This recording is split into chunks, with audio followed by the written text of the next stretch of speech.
All right, welcome back to some more FNAF Friday theory reaction videos. Freddy Fazbear Fridays, if you want to call it.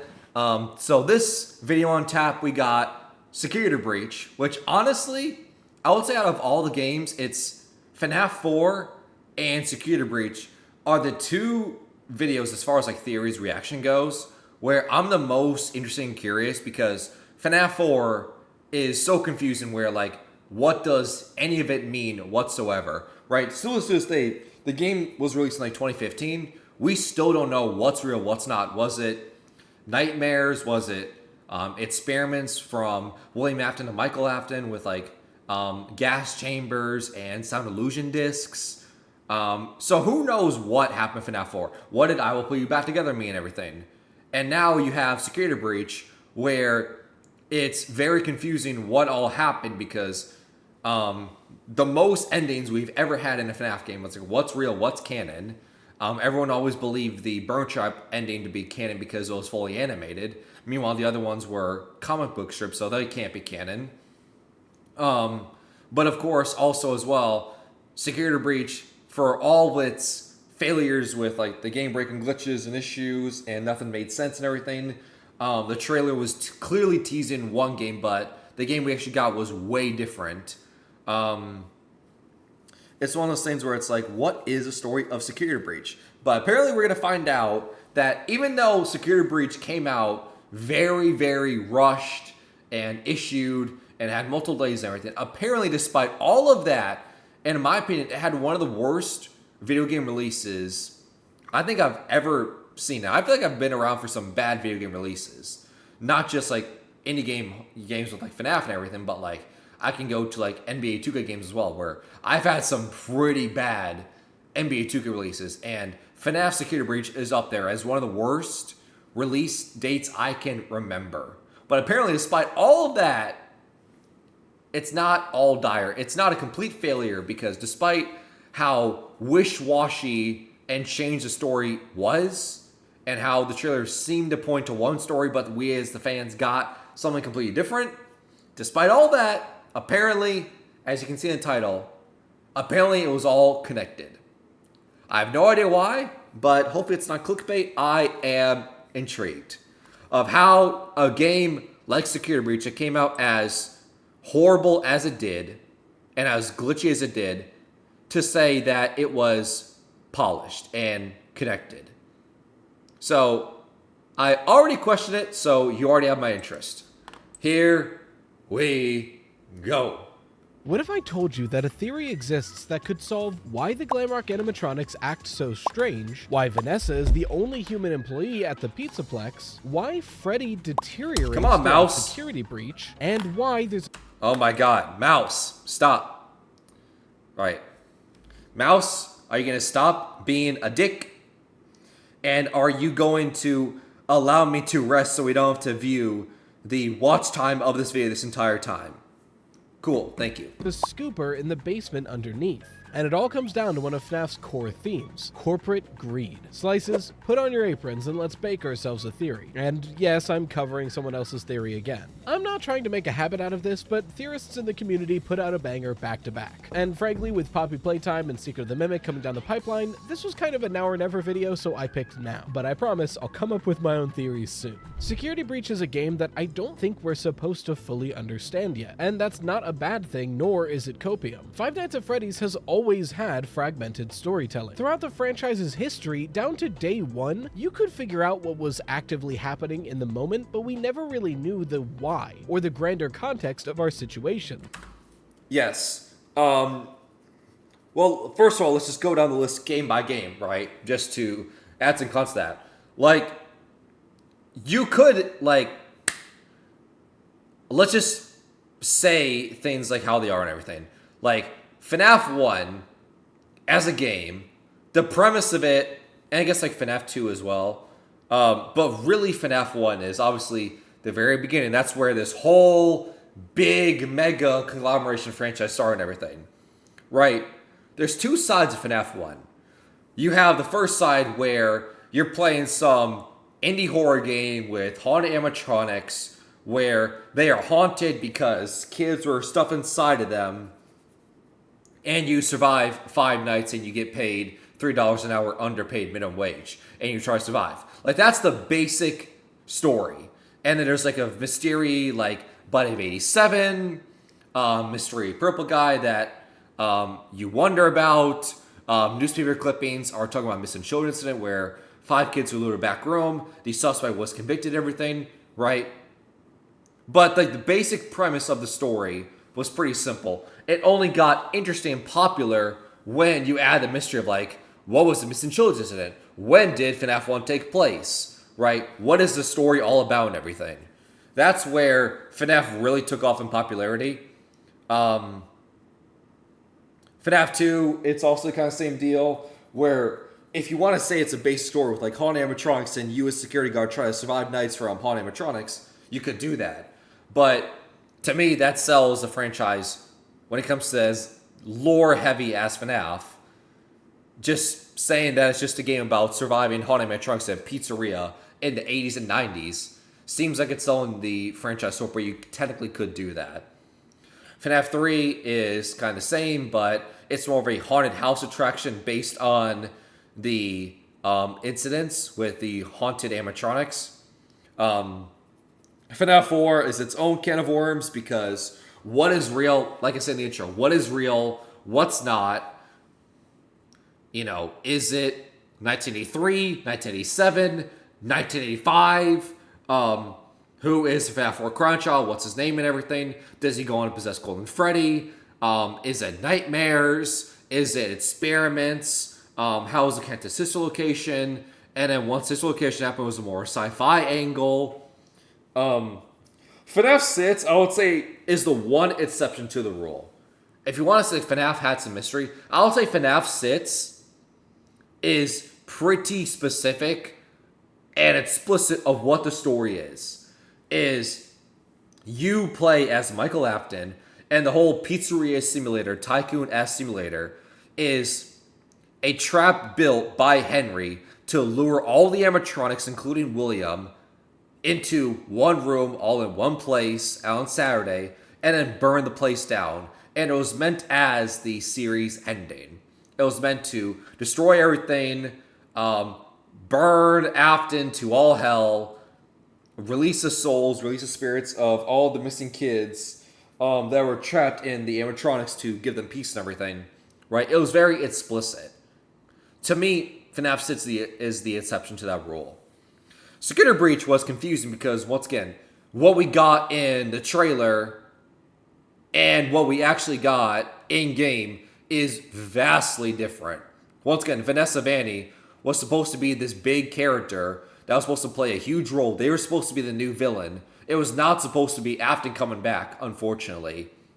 Monty was also supposed to be an antagonist that just got swept under the rug, and we act like that never existed.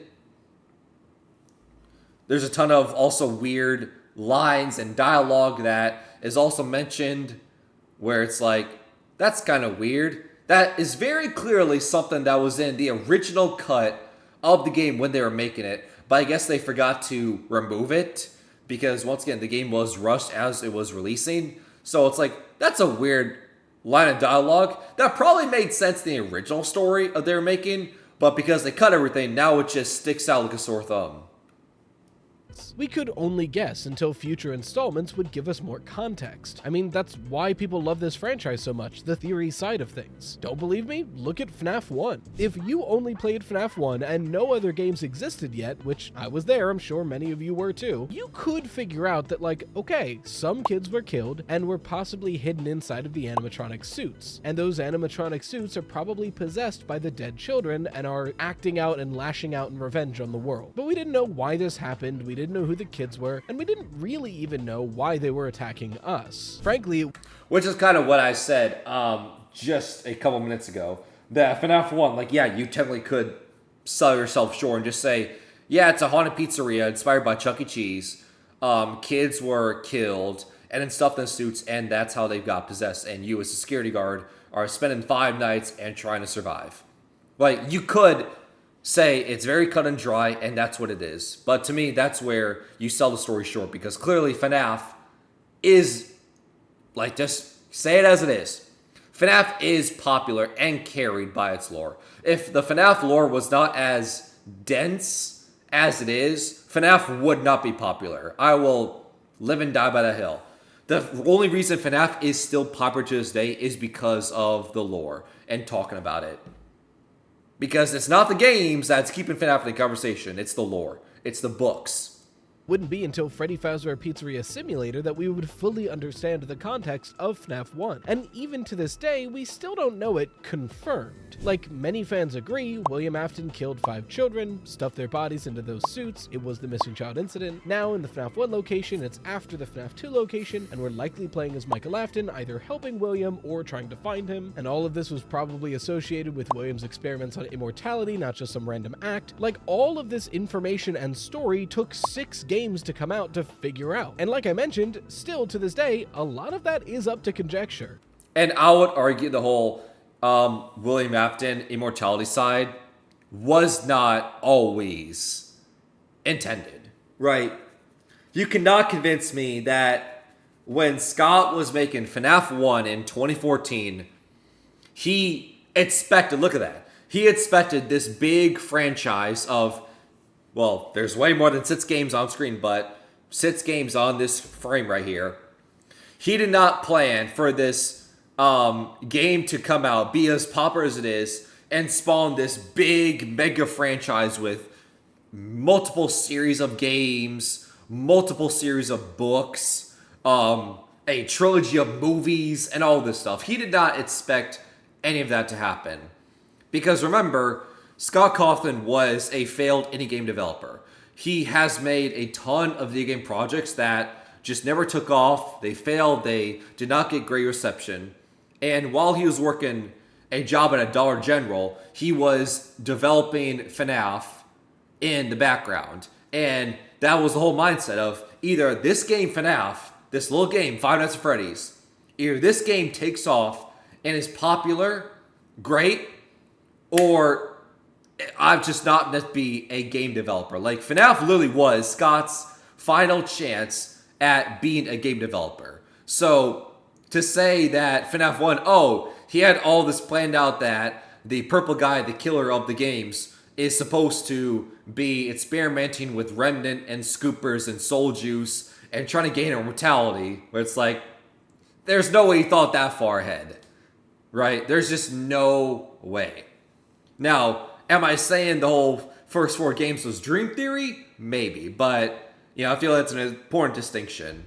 Just a little nitpick, but important distinction that William Afton was not playing Immortality when Scott was playing FNAF 1. I refuse to believe that.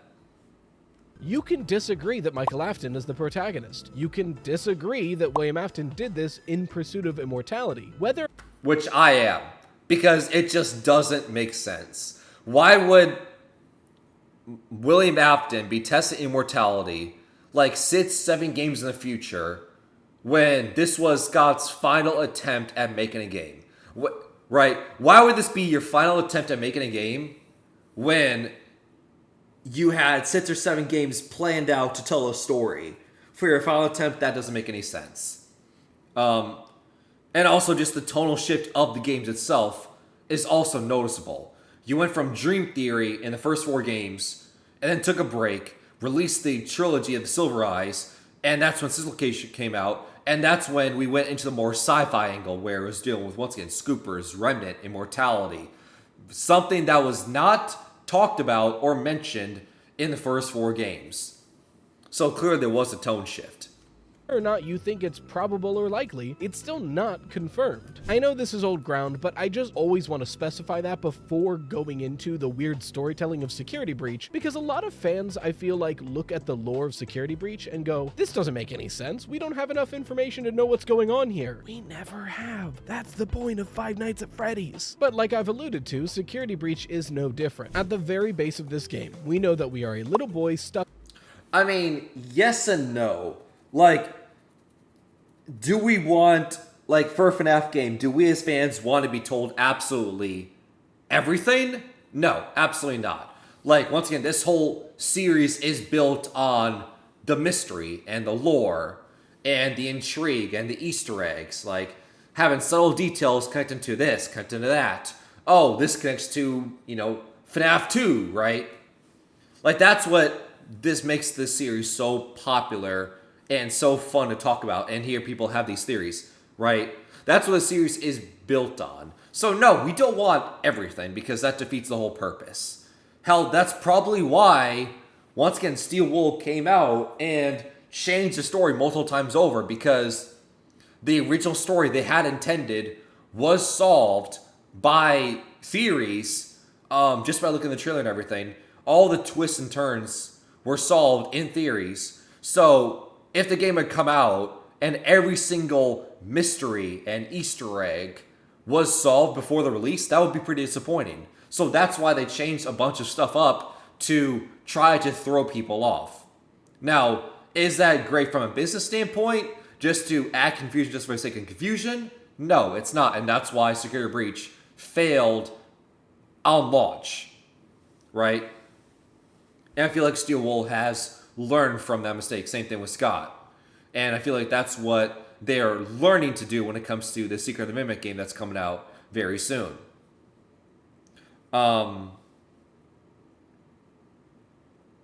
But it's also one of those things where it's like, yeah, we don't want to know everything, but we also want to know something. Like, you have to at least point us in a direction and get us going, right? Like, example, once again, FNAF 1, you throw out the details of, missing incident, 5 kids lured to a back room, killed, stuffed in the animatronic suits, and supposedly possessed, right? And then this mysterious body of 87, right? That's really all we are told in FNAF 1.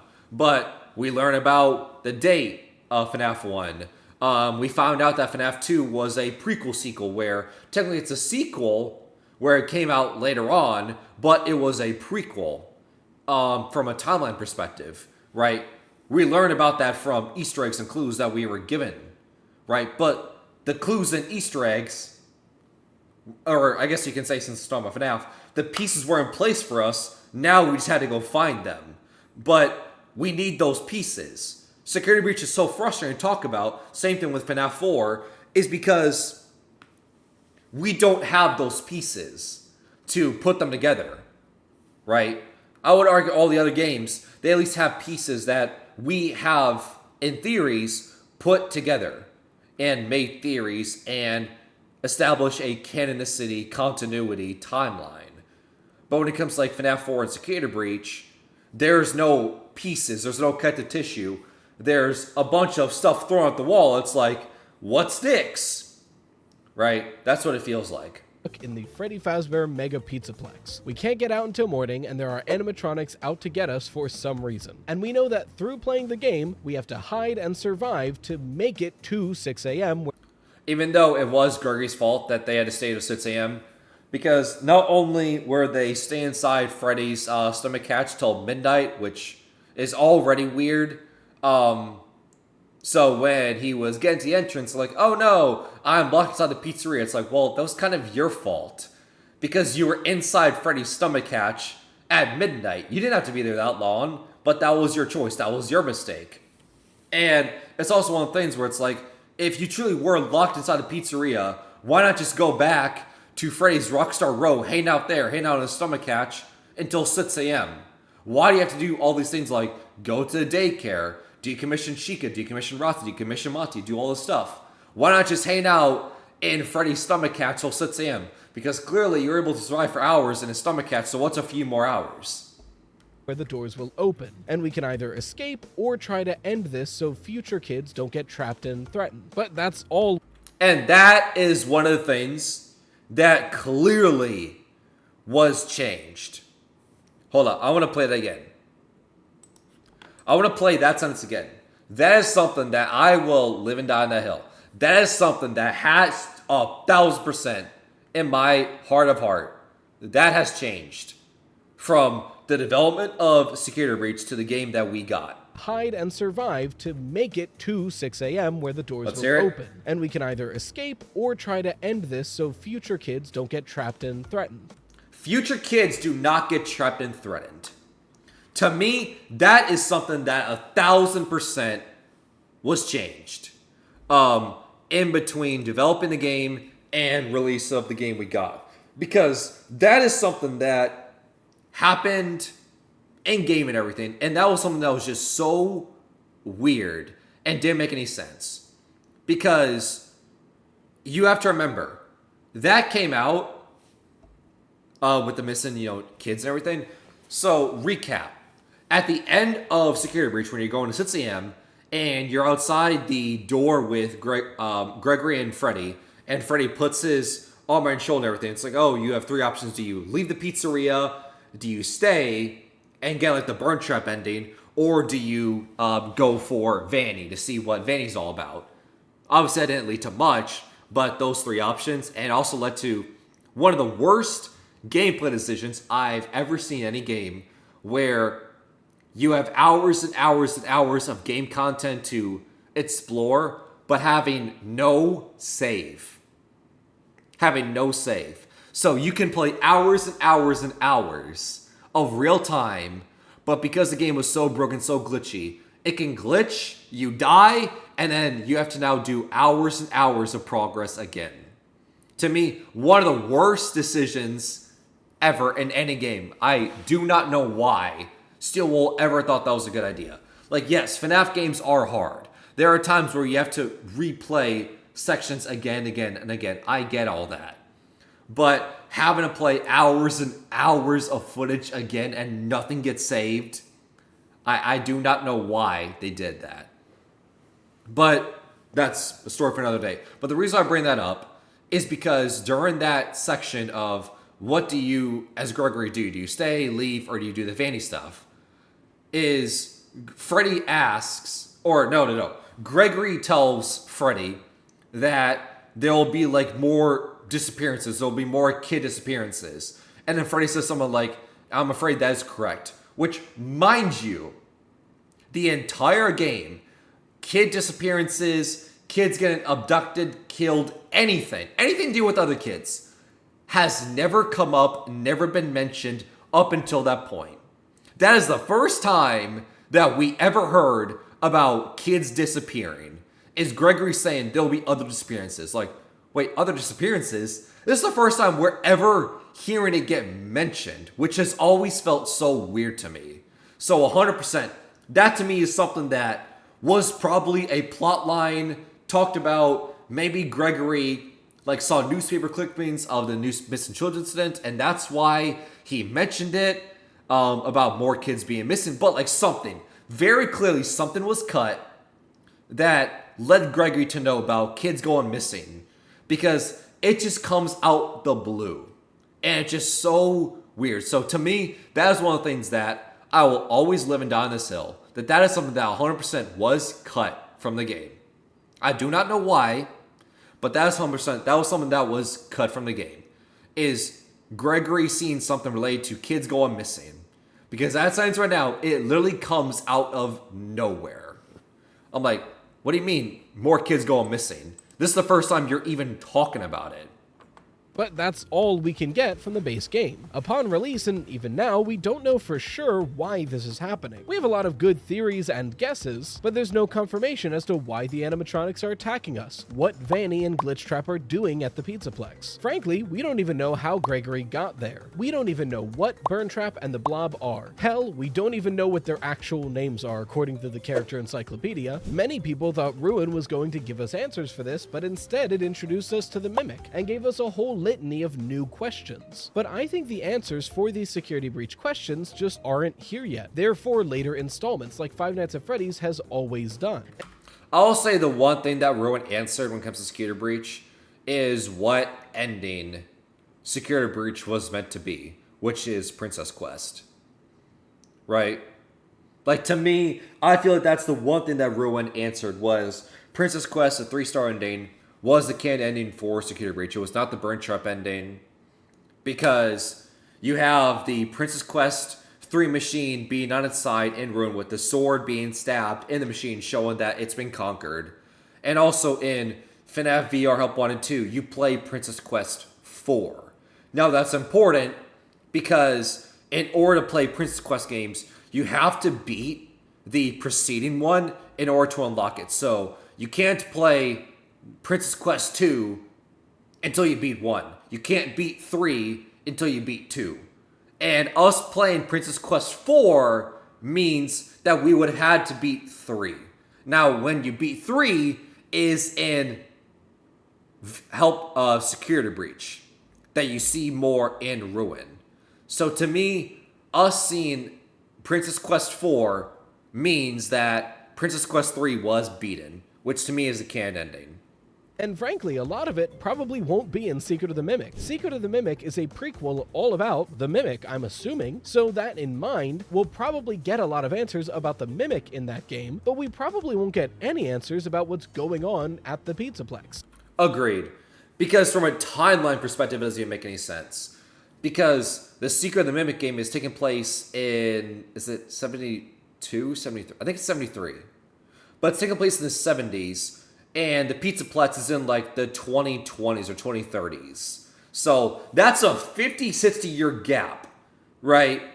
A 50, 60 year gap. Like, I will honestly be shocked if anything even mentioning the Pizzaplex is mentioned in the Secret of the Mimic. Because then it's like, wait, you're planning something 50, 60 years in the future? There's just no way. So no, 100%. From a basic timeline perspective, there's just no way the security Pizzaplex is going to get mentioned because this is in the 70s, Pizzaplex is in the 2030s. I would assume that's going to come later down the pipeline. And frankly, like the original series, I wouldn't doubt if we never get clear and concise answers for these questions. We'll likely just get more clues and context for it. I bring this up to state that all we can do for now about Security Breach is make our best guesses, our theories, judging off of the information we have, what we know about the universe, and where we think the story is heading. In other words, you gotta make a lot of assumptions. So when I heard that a theory came out that purports to solve all of these mysteries, or at least most of them, in one fell swoop, color me intrigued. And friend of the channel, She's Always Nervous, seems to have done just that, in a theory she later dubbed Remnantplex. And I think some of you may know where this theory is going based off that name, but we can't jump into it right away. In fact, this theory doesn't start at Security Breach. In order to really understand this theory, we have to go back, all the way back to Sister location. Okay. Let's see. Think about how does sister location connect to the Pizzaplex? Let's see. You have plushies of baby, right, in the Pizzaplex. And obviously, sister location is the baby location when we first meet them. So there's that connection that I'm just thinking off the top of my head. What else?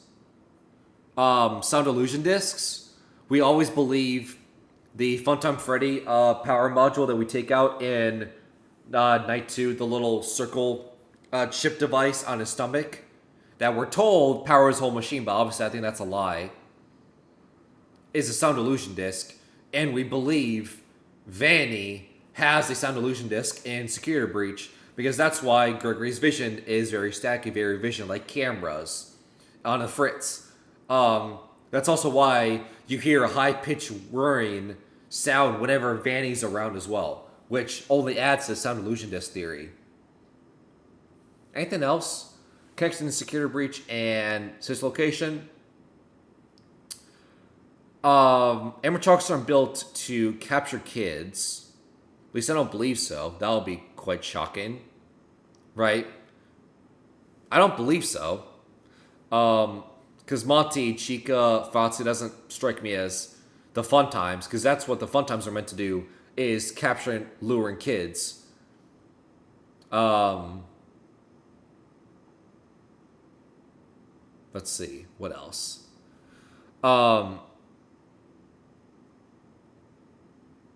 I think those are the only characters I think of, is Sun Illusion Disc and having baby representation. at the Pizza Platz. All right, interesting. So I'm probably forgetting something, but those are the two connections I just think off the top of my head. I'm probably forgetting something major, so let me know. Sister Location was the first FNAF game that really focused on the sci-fi elements of the Five Nights at Freddy's franchise. Don't get me wrong, there's always been sci-fi elements here. I mean, the animatronics, for one, are way more advanced than we've ever had, and they existed in, like, the 80s. And in retrospect, looking at Scott Cawthon's previous works and Five Nights at Freddy's in general, I get the feeling that Scott Cawthon prefers sci-fi over mystery and horror anyway, but I don't know the guy. That's just the impression that I get. But while science fiction was always a part of FNAF, Sister Location is where it really took the forefront and tried to scientifically explain the weird possessions that have happened in this game franchise. And it's where we see William Afton, likely for the first time, experimenting with what we now know as Remnant. It was a tonal shift. Right, it was a tonal shift. Because Scott... Now, once again, I don't know if this is true. Because, once again, I don't know the guy. I've never met the guy. I'm sure he's nice and everything. I would love to meet him. So, Scott, if you're listening, hello. But there's a tonal shift. Because my mind has always thought that Security Breach was different. Its tone was different. It leaned way more sci-fi and did way more with scoopers and remnants and immortality and experiments and sound illusion disc and gas experiment chambers, right? It did all that because he even said when it came to solving the first 4 games, which was the original story of FNAF, because when FNAF 4 was coming out, the promotional wording it was using was FNAF 4 was end of the original FNAF story. And I feel like it's widely accepted at this point that the first 4 games was meant to be Dream Theory, but Scott knew that Dream Theory would be disappointing. He knew Dream Theory being the answer to the first 4 games would be underwhelming, would be disappointing, because the lore for FNAF got ridiculously popular and so convoluted and so meticulous on every single detail where, you know, one more button or one less button or one more toe or one less toe on an animatronic meant that it was a totally different character and had all these lore implications, right? That's how serious the fan base took every single detail and word in this series in the first 4 games.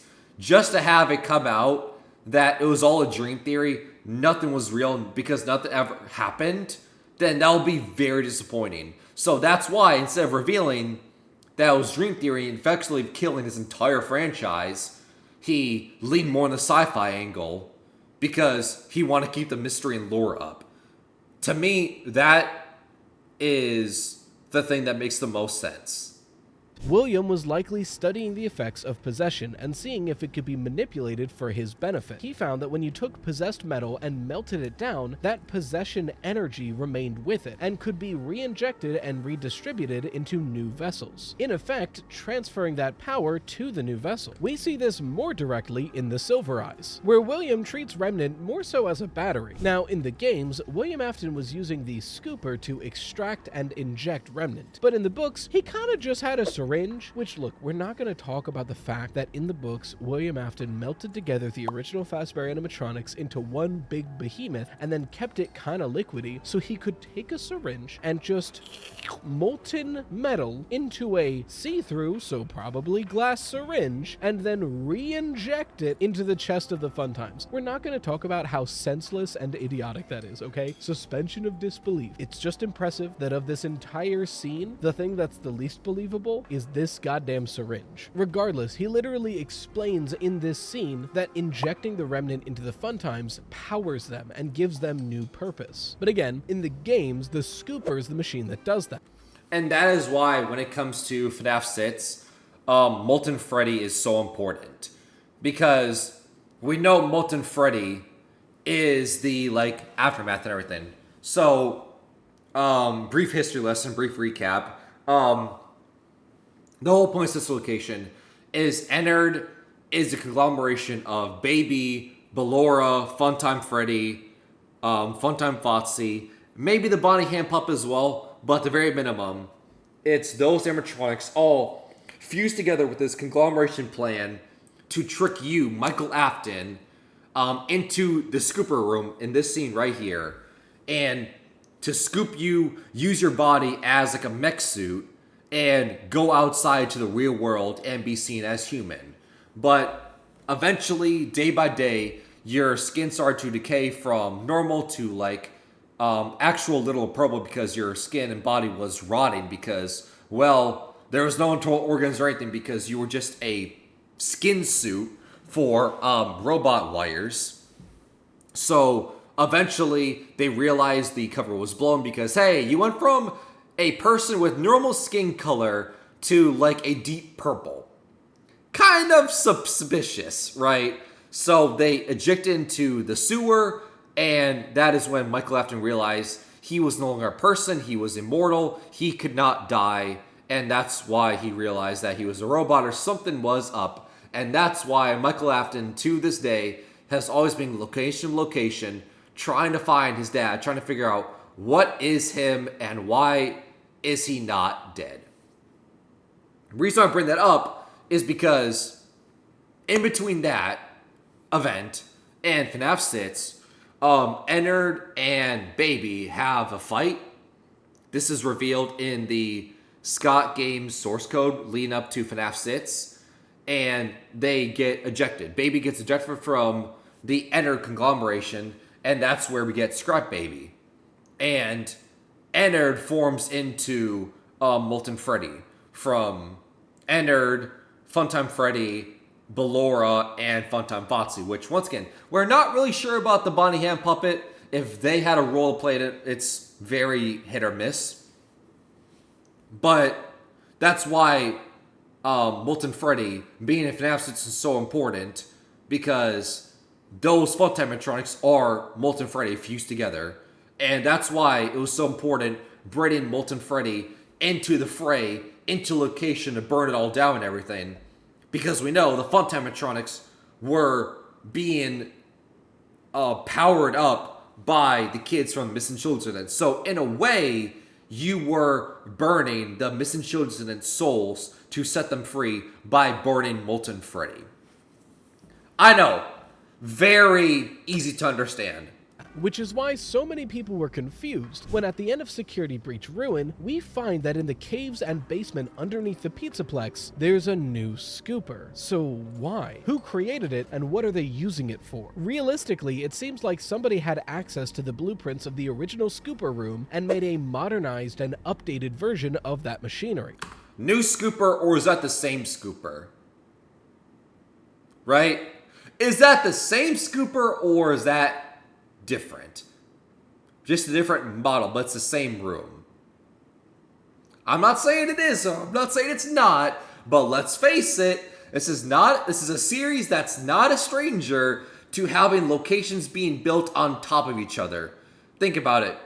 If the Pizzaplex is already built on top of the FNAF 6 location, and we know the Security Breach, the sister location, Bunker, is built on top of the FNAF 4 house, what's stopping that from being connected to the Pizzaplex?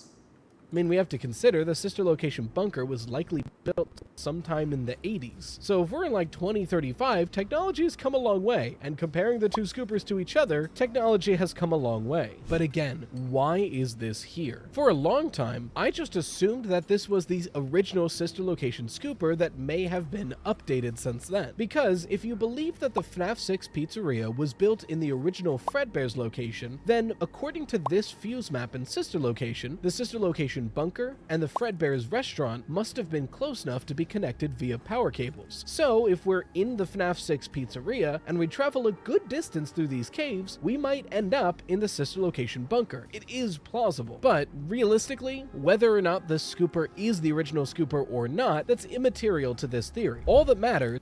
It would be wild though. Like, just think about that. Think about how weird that would be. The Pizzaplex would then be connected to the FNAF 4 house, the sister location bunker, FNAF Sits, and the Pizzaplex would all be connected in one. And remember as well, to get even more granular, we know in Help Wanted 2, the VR game, you are also in the FNAF Sits location. So all of these games are connected to the Pizzaplex, which is just wild to think about. But once again, would not be the first time that it comes out that a location was built on top of another. Is there's an active and usable scooper that is accessible to the Pizzaplex via this strange elevator we don't see the top of, or these caves. And this is where we get to She's Always Nervous's theory. We know that as of now, Fazbear Entertainment is a gigantic corporation, greedy and callous at that. They have a mega Pizzaplex, and if the books are to be believed, they have several mega Pizzaplexes. And like, you guys have seen the Pizzaplex. I can't stress enough to you how big this thing is. It's basically a whole mall. Frankly, it's too big. Don't clip that out of context. And we know from Tales from the Pizzaplex, and even if you don't believe the books are fully canon, it's at this point inarguable that they're more true to the games than not. We know the character of this company from the games. A company very willing to cover up deaths at their establishment. And that is what's so weird about the many questions of Security Breach, is they were able to build this big mall conglomeration and be seen as way better and way more popular than ever before, right? They were so popular, they were able to make this big mall Pizzaplex, this big large-scale thing that was never seen before, right? That's what's weird about it, because if you remember, in FNAF Sits, after the Henry speech, you have one more cutscene with Hand Unit that says Fazbear Entertainment is no longer a corporate entity. It's now been disbanded. So it's been disbanded, but now you follow up just a few years later, and now it's now better than ever, and now you have this big mall Pizzaplex. What is going on here? How do you go from being disbanded, no longer a corporate entity, to now a big mall, and you're now more successful than ever? Like, clearly we missed a few events to get to this point. Like, how did we get here? Employees die while testing your machines? Board it up and act like it didn't happen. Kids get trapped in your attractions and die horribly? Cover it up, wash it away. Didn't happen, we didn't see it. And Fazbear kind of always has been like this, right? I mean, all the way back to the original games, we had sentences like, if someone goes missing, we'll file a police report after we've thoroughly cleaned the building. They've always been, not my problem, as a corporation. But more than ever, they are willing to sacrifice the few to protect the company. We also know from Help Wanted that Fazbear Entertainment likely reclaimed everything that ever existed in this company. Anything that was previously owned by Fazbear, and likely anything that was owned by William Afton. Since in Help Wanted, we see parts of Sister Location, the Funtime Gallery for Funtime Foxy, and the like, which means Fazbear would have gone to the Sister Location bunker at some point to get that information. So, like Henry in FNAF 6, Fazbear Entertainment would have received all the blueprints of the Sister Location technology, including the scooper. Now, when Henry got these blueprints, he's generally a good person. So he saw, oh my god, William Afton is turning people into batteries for animatronics. I need to put a stop to this and make it so all these victims can finally rest. But if a greedy, callous, willing to sacrifice people company like Fazbear's got their hands on the blueprints that could essentially say, hey, if you kill someone, you get free energy for a long time, they might want to take him up on that offer. All they would need to do is have this scooper be built, not say what it's for, and then hire someone who's willing to do the dirty work. Someone who is expendable, not directly connected to the company, but owes the company. Someone who can take all the blame if it gets found out. Enter Vanessa. We don't know how much of Glitchtrap Fazbear Entertainment actually knows of, but likely they know about Vanessa, a worker who's moved from job to job relating to Fazbear and seems weirdly attached to Help Wanted. She's their someone who could...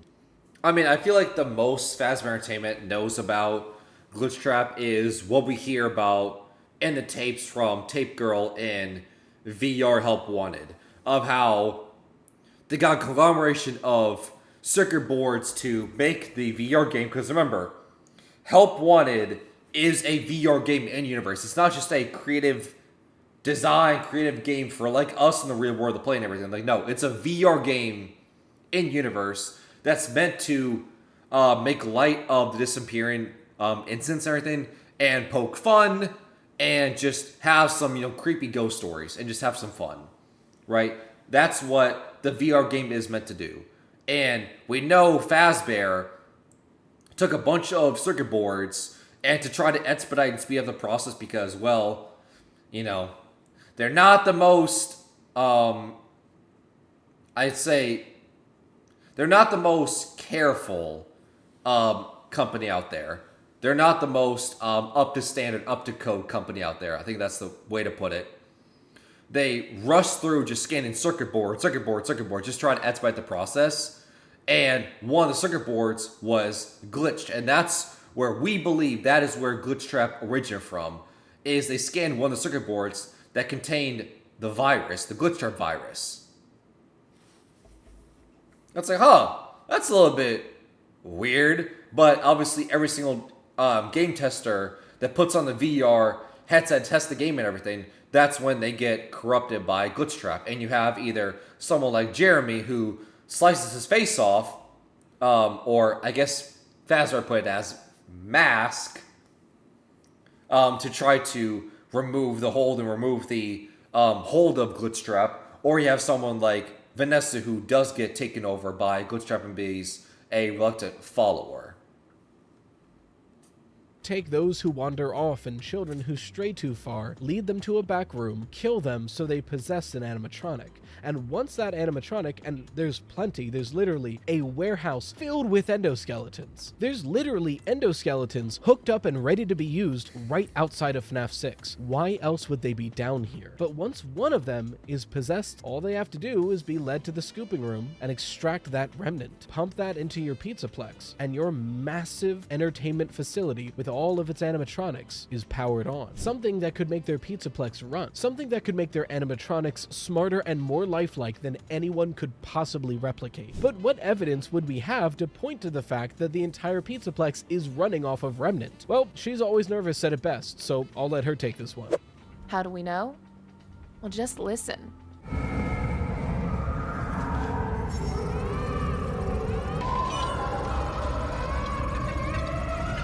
And I bet the healing powers of Remnant keep those glam rock animatronics looking beautiful. That is, until the power starts being diverged under Rockstar Row, and Freddy starts to get cracks all over his exoskeleton. He starts to look dirty, oily even. It's as if he's slowly falling apart, the way one might when their supply of Remnant is running low. This is one of the Interesting. I never thought of that. Freddy being dirty is tied to the To Be Beautiful story in Fazbear Frights, which, once again, if I'm not mistaken, is the first story we ever got in Fazbear Frights. The first book.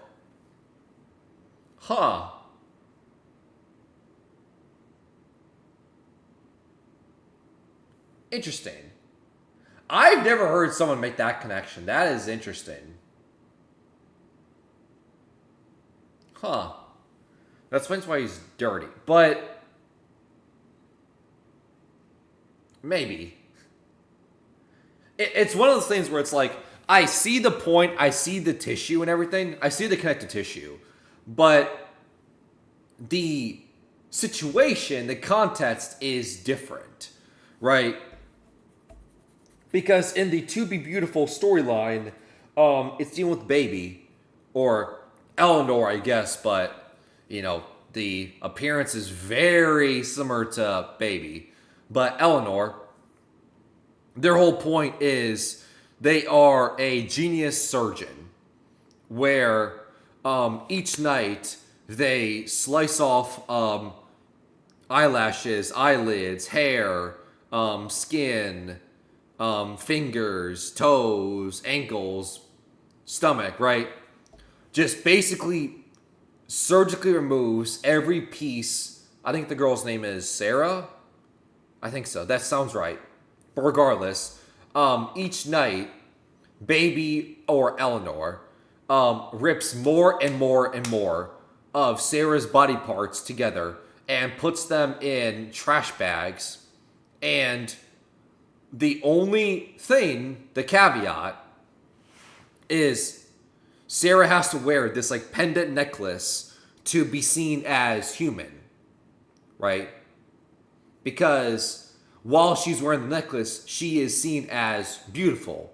But over time, once she can no longer wear the necklace, wear the pendant, she then, the illusion is now away, right? And instead of being seen as beautiful and seen as a human, she is actually just a pile of trash and scrap, right? And then Baby or Eleanor takes and possesses Sarah's body and then changes her appearance to look like Sarah and then walk out and then basically body swap her appearance, right? Which is quite an interesting story. But, see, I can see the whole trash aspect, but, like, the concept's different. Because where's the pendant? Where's the necklace? And, I mean, I guess you could say that you are tearing apart pieces and body parts of the other glam rock animatronics to upgrade or put into someone else, which would be Eleanor taking apart pieces of Sarah into someone else. Like, I guess if you squint at it, I can see the connection. It's just weird. But I never thought about it, so it's interesting. Few times I've heard a compelling explanation for why the wet floorbots are crying in pain. And frankly, this is the first time I've ever heard a compelling argument for why Freddy weirdly deteriorates throughout the game. Like, sure, he gets into a couple scuffles now and then, but he's literally cracking apart by the end of the game, and he hasn't gone through that much stress. But the fact that we learn specifically at the beginning of the game that he is on reduced power, and only having the necessary power to keep him running, bolsters this argument. And that's why he's booted in safe mode in the beginning of the game. And that is why he's the one animatronic that is not aggressive and hunts you down like the other animatronics, because he was booted in safe mode. Only the necessary programs were powering up Freddy. Everyone else was hunting you down because they were either possessed by the glitch trap virus or something else going on, or if the books are to be believed, Gregory himself was making the animatronics aggressive, which, once again, no idea why they would do that. No idea why he would hack the animatronics to make them hunt themselves down, but that's something that happens in the books. Because if he's low on Remnant, like we see in Frailty, like we see in To Be Beautiful, these effects that Remnant can give you can wear off. But let's extend this theory, because there is a lot more to just this theory. There's a lot more evidence for it, there's a lot more implications of it, and especially in the original video by She's Always Nervous. I didn't even go into her connections with the Vanny Mask and Return to the Pit. So seriously, do go check out this full video. The link is in the description below. Subscribe to She's Always Nervous. She's a great content creator, but I don't want to just cover her theory and leave it at that. I want you to have a reason to go watch that video, and I want to meaningfully add to this. I don't want it to just be a summary of her theory. So let's take Remnant Plex, and for now, assume that it's true. What would that mean for Security Breach and FNAF in general moving forward? Well, if this is true, Vanessa being made the only human employee at the Pizzaplex suddenly doesn't have to be Glitchtrap hacking the systems. For most theories, mine included, the assumption was made that once Glitchtrap is inputted into the Pizzaplex, he makes his way through the security protocols to take over the emails of the CEO, and then through that system is able to push Vanessa into the only human employee and eventually get everyone else fired. And that's all well and good, but there was always this suspension of disbelief we had to have, because either the CEO literally does nothing, which is very true to life, and doesn't even notice these emails happening and his whole employee structure changing underneath his feet, or they kill the CEO and nobody checks in on them. Both are very implausible, but we had this suspension of disbelief because there was no other better explanation. But because the reason why that is brought up of Vanessa being the head security guard, right? Because there's multiple electronic messages we get and the duffel bags throughout Security Breach that's referencing Vanessa's interview. Like, she's bright and she may be a great candidate and everything, but she doesn't have any prior security experience, especially something on this scale. So she's not recommended for the position. Like, she should not be hired, right? But if you notice, those messages are marked for deletion. So they were supposed to be deleted messages like, hey, by the way, she shouldn't get the position, but those messages were deleted. So someone at the top really wanted Vanessa to be there, be the head security guard, even though they don't have any prior experience. But obviously, we know the reason why they wanted Vanessa to be the head security guard is because they had the glitch trap virus inside of her, and we know Burn Trap William Afton was down under the Pizzaplex, right? So that's why. But someone at the top wanted Vanessa to be a security guard, despite her having no experience. Now, it doesn't have to be. If Fazbear was planning to power the Pizzaplex with Remnant, this was likely a plan only known by the incredibly high up on the ladder. The more people know about this, the bigger the risk that it leaks and gets out. So likely only the CEO, maybe a few trusted underlings, know about this plan. So that explains why even in interviews, other employees at... Yeah, these are the emails or messages I was talking about. Head security guard, no choir qualifications, intro reference, name withheld. So yeah, so they were referenced by somebody to be hired, but name withheld. So we don't know who recommended her for the position, but someone at the top recommended her. And no prior qualifications, bar for deletion. As requested, here are my notes on today's Chief Security Officer interview. While Vanessa seemed eager and bright, she doesn't appear to have any relevant background experience. I recommend his recommendation came from the top, but we need someone who has run facility of this scale. I do not recommend for the position, but it was marked for deletion, which means, hey, this message, the interview didn't go well, but this is being deleted. I guess we'll still give her the job anyway. So it was trying to hide away the bad interview. So yeah, someone from the top wanted Vanessa to be the security guard, even though they don't have any prior experience. Fazbear were like, hey, which is very sus. Why is Vanessa being recommended this job? She's nice, but she's not a security guard. And then that gets pushed aside from higher ups, and she gets pushed right to the position. Because the higher ups know Vanessa really isn't there to be a security guard. Vanessa is there to power the Pizzaplex, and her security guard role just helps facilitate that process. Somebody broke in? Cool. That's someone to power the machine. Cops show up because somebody called 911 from inside the Pizzaplex. Vanessa, as the security guard, can just say, yeah, kids keep pranking us. No one's broken in. I've got the camera logs, don't worry. Power up the Pizzaplex, or she wants to be in the location because she has the glitch trap virus in her, and she's a wanted follower, but glitch trap is still trying to get full possession of her. That's why they want Vanessa to be at the Pizzaplex.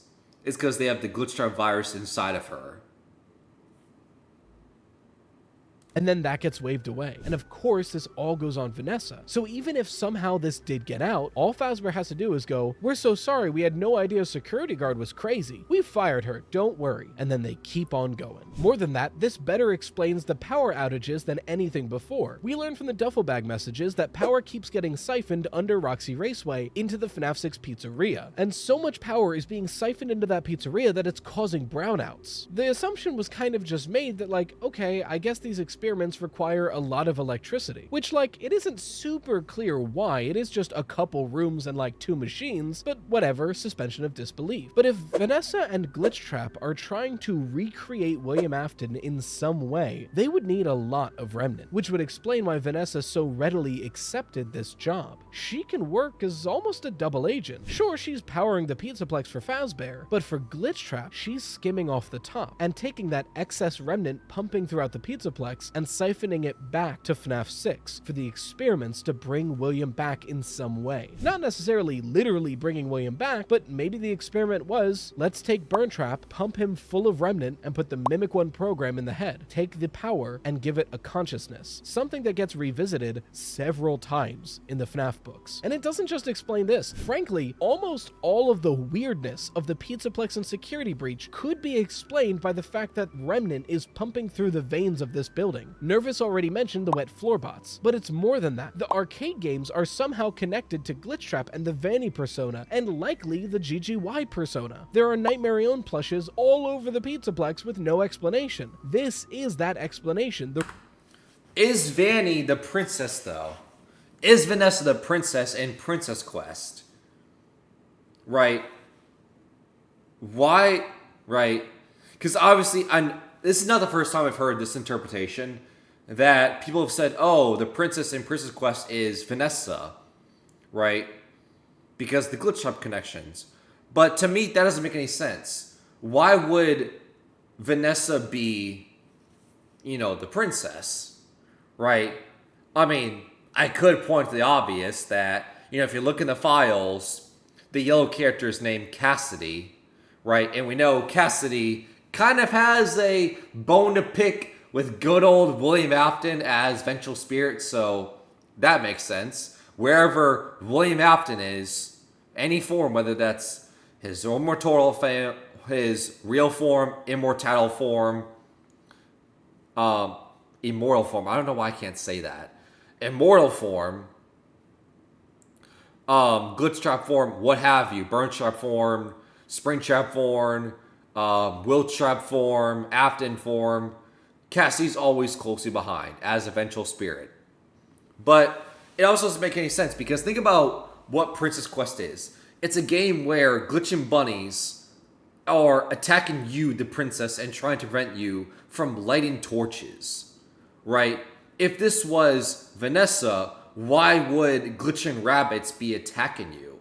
Wouldn't you want the princess to light all the torches? Because that, in turn, releases glitch trap, right? So, brief history lesson.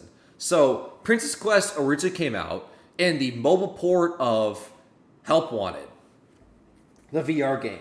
And the mobile port, since, a phone doesn't have the power of a VR headset, they wanted to do the tape glitch trap method system that's built in the game and everything, but they wanted to downscale it. So what they did is instead of collecting 16 tapes, you, as a princess in Princess Quest, lit 16 torches, right? And that in turn released glitch trap. You collect 16 tapes, in the VR game, you release glitch trap. In Princess Quest, you release 16, or you light 16 grave sites, you release glitch trap. If this is Vanessa, then why are the glitching bunnies attacking you? Wouldn't you glitch trap Afton? Wouldn't you want the princess to light the grave sites? Because then that would release you? Why are you attacking them, preventing them from lighting the torches? Right? That doesn't make any sense. Why would you be attacking the person that is going out of the way to free you? But if it's someone like Cassidy who's trying to stop William Afton, then that makes sense why they are attacking them. So I've never viewed Vanessa as the princess because it just never made sense to me. It's like, okay, then why are the bunnies attacking you? Wouldn't they want you to light the torches, which would then release glitch trap? Why are you being attacked? That doesn't fit cleanly to me. Remnant connects them all. To top this all off, if this FNAF 6 experiment is requiring all this remnant, and Vanny is siphoning that remnant from the restaurant and inputting it into the FNAF 6 pizzeria, this could explain what the blob is doing. If the blob, or the Tangle, is this big conglomerate of agony and the refuse of the FNAF 6 fires, and the remainder of the victims of this plot, then it might be seeking that very remnant. In doing these experiments, Vanny might be creating irresistible bait. If the FNAF AR gameplay is to be believed, which, take it as you will, because it's an incredibly strange game that wasn't made by Scott Cawthon, a lot of it was scrapped, it's currently unplayable, and they call this floating glowing orb remnant, which, the book states several times, remnant is specifically spiritual energy inside of metal, so take this all as you will. But if the FNAF AR gameplay is to be believed, then Agony is somewhat drawn to remnant. They have almost this magnetic quality, which, if true, could explain why the Tangle is so obsessed with this FNAF 6 pizzeria. If it's filled with remnant, it's trying to get that remnant. I think the idea of all of this being powered by remnant has a lot of merit to it, and I think this could assuade a lot of the debates about Security Breach in general. Many theorists are fully against the idea of any of the Glamrocks being possessed at all, myself included. But likewise, many theorists do believe that some of the Glamrocks are possessed, namely Glamrock Freddy being possessed by Michael Afton, because there is so much weirdness in the way the Glamrock animatronics act. But this could be the explanation that solves both camps. The Glamrock animatronics, as well as the Pizzaplex in general, are powered by the energy of the memories and spirits of the victims of this plot. But Glamrock Freddy being connected to Michael Afton, it's just, once again, the Occam's razor is sometimes the simplest answer is the right answer. Where Michael Afton, every single game in this series, is always him go location to location trying to undo his father William's misdeeds of killing kids, and also trying to find his dad, trying to figure out why he should not be dead and everything, why he cannot die. And to my knowledge, this is one of the only games where Michael Afton does not play a part at all, right? Which would be very weird. And also the history of Freddy being protective of Gregory, which would line up of if Gregory is the FNAF 4 Crown Child as a robot form, Freddy being protective makes sense. It's Michael Afton because he feels bad for what happened earlier in FNAF 4, so he wants to pretty much redeem himself for his poor actions led to his brother's death in 1983, where he shoved the mouth of Fredbear. they're not specifically possessed by any one ghost, so Michael Afton and the others can still be resting in peace. It's just the energy of the Pizzaplex wavering their core programming. But what do you think? I think this is an excellent theory, and again, amazing job to She's Always Nervous. Please go check out. Alright, so that's the end of that theory. So now to give my closing thoughts on what I think and everything. Yeah, interesting theory. Like I always say, do not attack people for their theories, because that's, at the end of the day, they're theories. They're just thoughts. They're thought experiments. They're fun. Last thing you want to do is attack people for their theories and everything, because I worry if we get to a point where we're attacking people for theory we don't like or anything, then it'll turn to a point where we have now such a toxic theorist community out there where no one makes theories because out of fear they'll get attacked for it. And like I said, to me, theories are what keep FNAF popular. If theories were not popular, FNAF would not be popular anymore. It just wouldn't. Because the games, come and go. Like, yeah, we get like a game like a year, well, like once a year maybe and everything. But that's pretty much it. But FNAF, you talk about it year round because of theories, book releases, right? New games coming out, new teaser images. How does this impact the lore? How do the Easter eggs in this new game, affect the timeline, right? Which I'm sure is going to happen with the Secret of the Mimic game. I can almost willing to bet my life savings on it that I guarantee when we get Secret of the Mimic and we play and everything, there will be times where we question, how does this impact the entire FNAF timeline? And there's going to be stuff, there's going to be twists, we're going to be like, damn, this questions this part of the FNAF timeline. Maybe we get answers to FNAF 4 after a decade. Maybe. Knock on wood that happens. But no, overall, I think the theory is interesting. I would say my only question then is if the Pizzaplex is impacted by Remnant and that's how it's powered up and everything.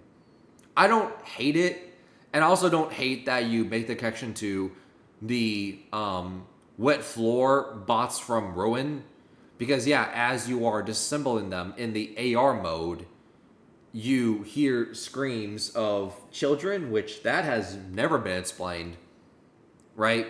Like, what's going on there? And also, it's also weird where you disassemble or you turn off enough of those bots. That is when you eventually get to Glamrock Bonnie.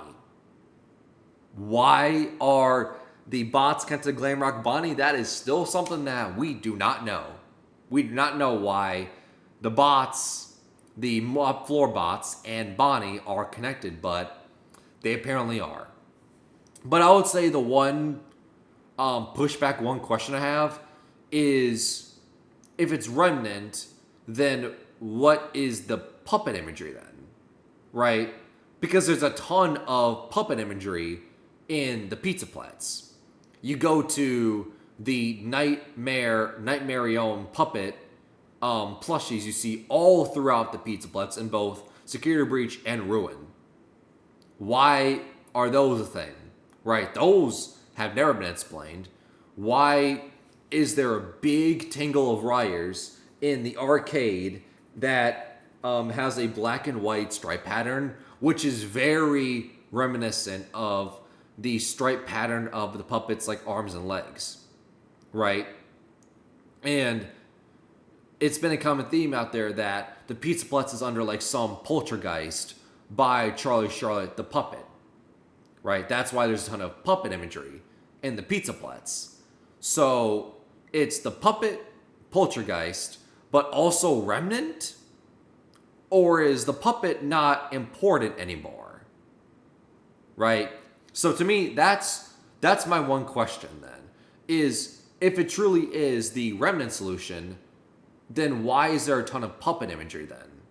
Right? To me, just because it's cool, just because the puppet is a very popular character, so they wanted some puppet imagery. I don't know about that. We all know Scott doesn't do coincidences, so yeah. So that's my one question to leave you with and everything. Is if Remnant is truly the solution, then what is the puppet all about then? Right? Is the puppet a thing in Security Breach? Or why is the puppet around? How is the puppet? Everyone asks, why is the puppet? We know who the puppet is, but how is the puppet?